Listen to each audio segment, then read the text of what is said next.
Hello everyone, welcome to AI's video. Digital fraud has increased significantly since the COVID-19 outbreak. Fraudulent activity, be it for loyalty fraud, data fraud, all of this is under scrutiny. COVID-19 has opened up new and easy ways for fraudsters to use social engineering and phishing in order to commit fraud, and most cases ATO. Our guest today is Luis Ducker from Secure Touch. He's a specialist in fraud prevention and risk mitigation. Hello, Luis. How are you doing? I'm doing well, Ritesh. Thank you for having me. Same here. Great interacting with you. Luis, first of all, what should travel merchants be wary of when we talk of social engineering in today's environment? Wow. So that's very tough to really grasp. But right now, fraudsters are extremely creative and quite responsive to the current events. It's not specifically COVID, but it's any current events. They're very responsive to what's going on in order to game the systems. And so they use different sophisticated methods, but always with the same purpose. The purpose of social engineering is to actually obtain login details to commit account takeover.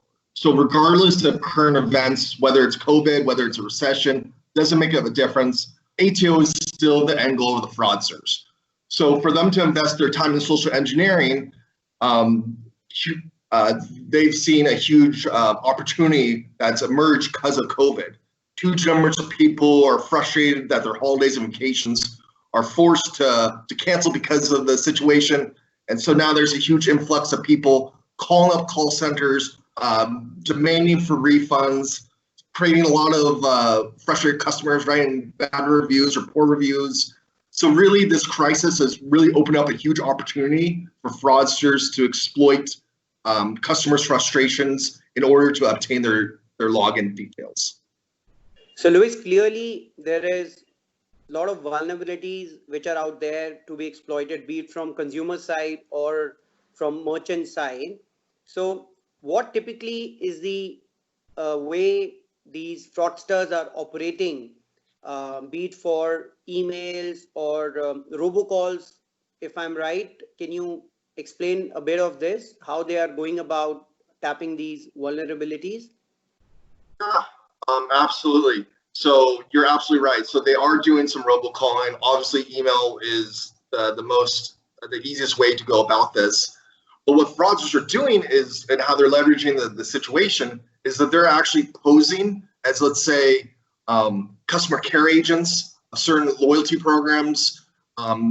They will offer them refunds, updates, and how they're actually understanding who is, let's say, looking for refunds, is they're scraping the social media websites, other forums, travel websites, looking for people basically just complaining, seeing people saying like, oh, my trip is canceled, I can't get a hold of the customer service agents.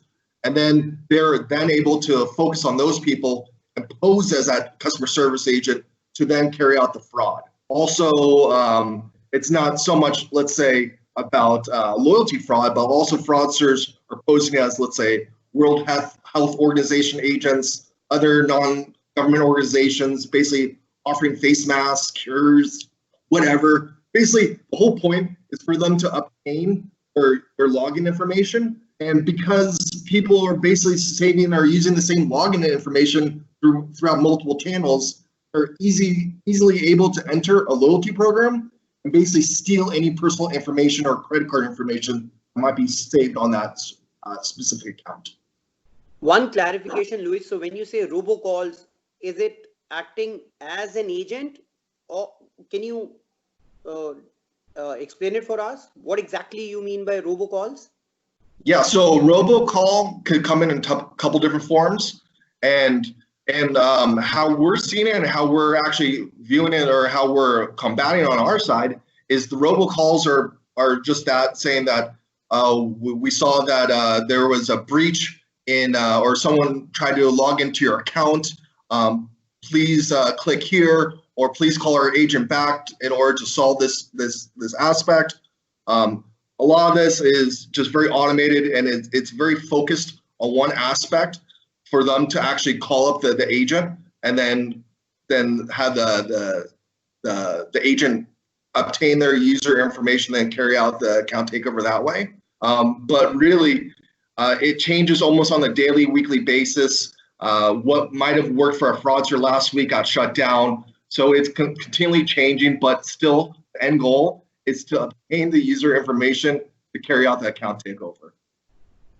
So, Luis, how has social engineering from fraudsters' perspective become more sophisticated? How dangerous the situation is now as far as these illegitimate acts or fraudulent attacks are concerned? Yeah, it's getting more and more dangerous. And look, I believe it was on the 22nd of May, a couple of weeks ago, that a massive news broke of a huge data breach involving EasyJet.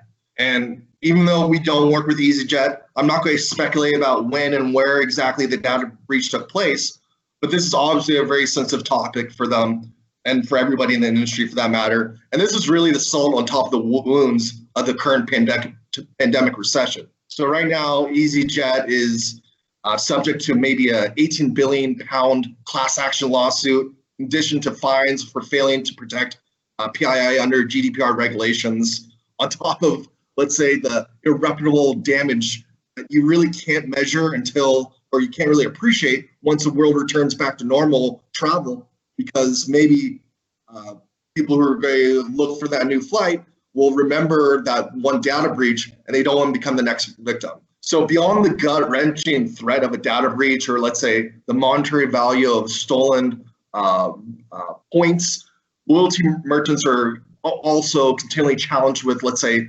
operational costs associated with fraud. And this is really regarding main review and support agents. So still, it is being felt quite heavily within loyalty programs. Luis, where are travel merchants falling short, and how to take it step further by acting in an astute manner to control the damage which is being inflicted on travel merchants? Yeah.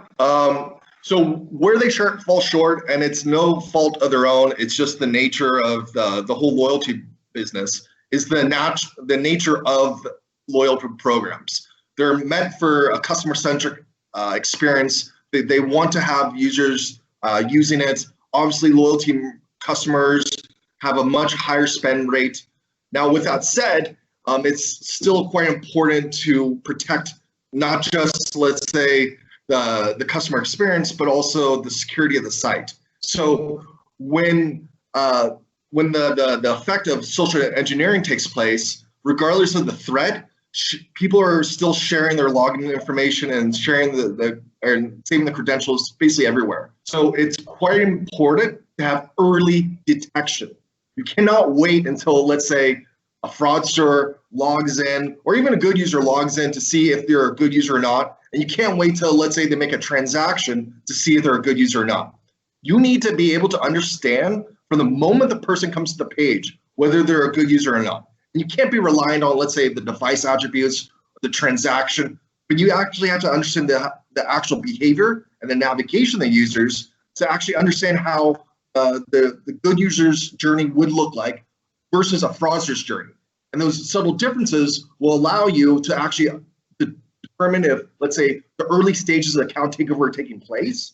And that way you'll prevent having a major data breach. And if you could see people, let's say, testing login credentials with the same device type or using the same network type, you'll still be able to understand the behavior of the users. So you're not just boxed in on one aspect of the fraud detection, but having the whole holistic, understanding the whole user journey to find those differences between a good user and bad user, and to prevent the actual account takeover from happening early on.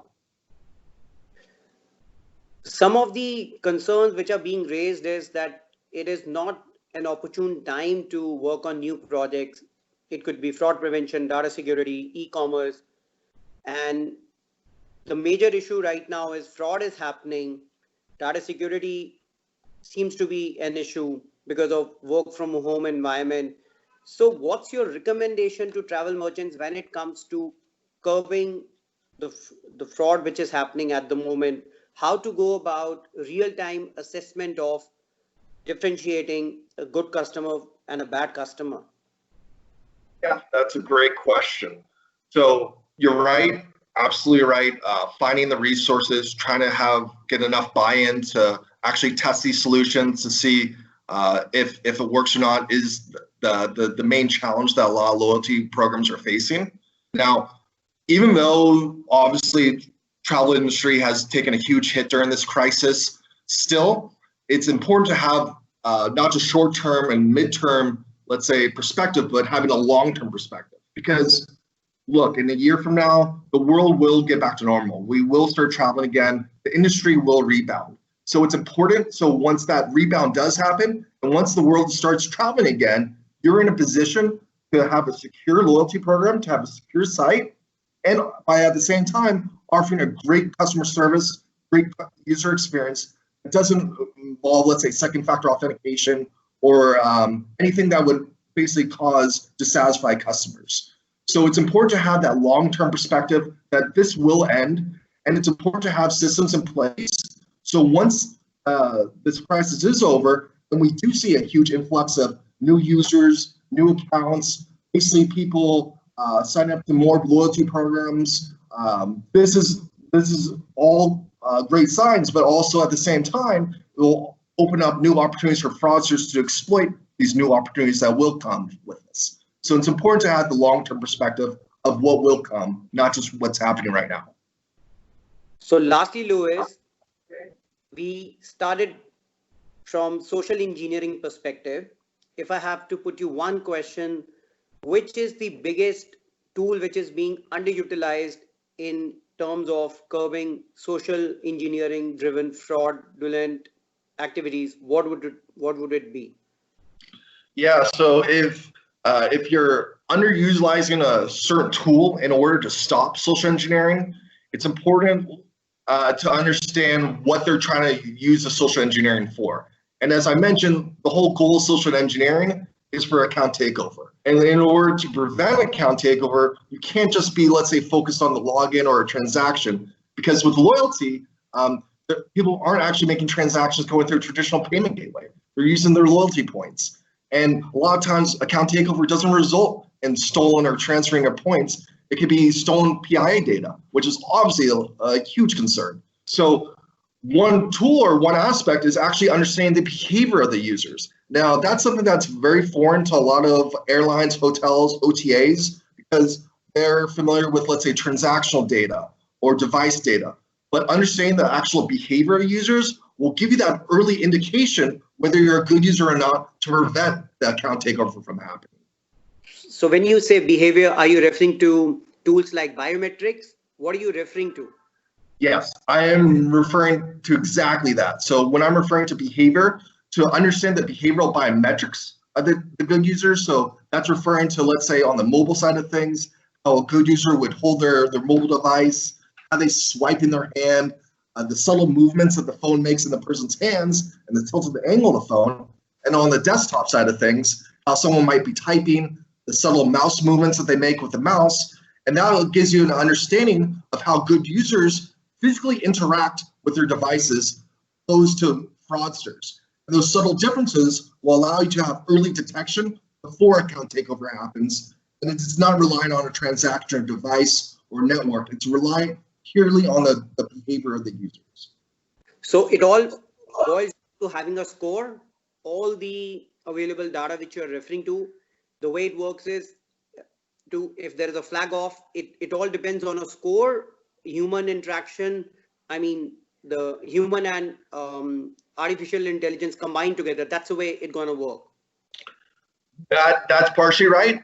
You're right in the sense that we do produce a score. Our solution's based off of machine learning. So it's a continuous feedback loop. So if we, let's say, recognize fraud happening, but the client or the merchant doesn't see it on their end, we can actually train our modules to recognize that, so we can detect that a little bit earlier, and vice versa. And on top of that, to actually understand how, let's say, the good users interact with their devices, we have a deep in-depth knowledge of how the good users would actually interact with the pages. And we can make our modules recognize, let's say, how fraudsters interact with the pages and those subtle differences. We can actually stop the fraud from happening before the damage is done. Thank you, Luis. We were supposed to meet last month. Unfortunately, we couldn't. Hopefully, we'll get to meet in the near future. Absolutely. Sounds great. Thank you so much, Ritesh. Thank you, Luis. Bye-bye.